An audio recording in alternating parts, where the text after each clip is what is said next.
And they're up.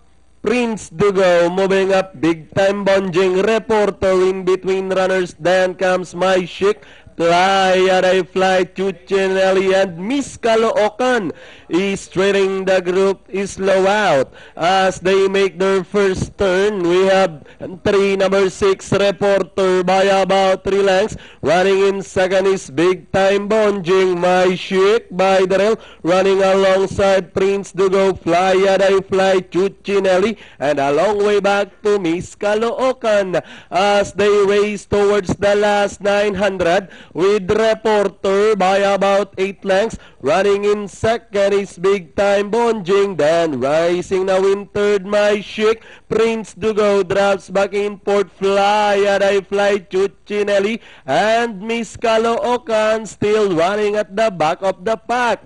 As they race towards the last 600, we have Reporter maintaining a 5 lengths lead over My Chic.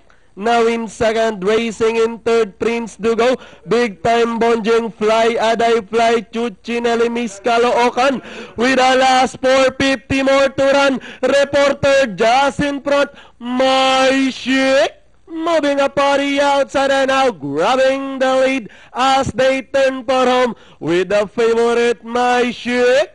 This time by about 4 lengths of a Reporter in second with 200 meters more to run. My Chic starts to draw away by about 4 lengths. Reporter still in second. Prince Dugo, Fly at a Fly, and finally My Chic, Reporter, Prince Dugo, Fly at a Fly. Then comes Chuchinelli, number 7, big time Bonjing, and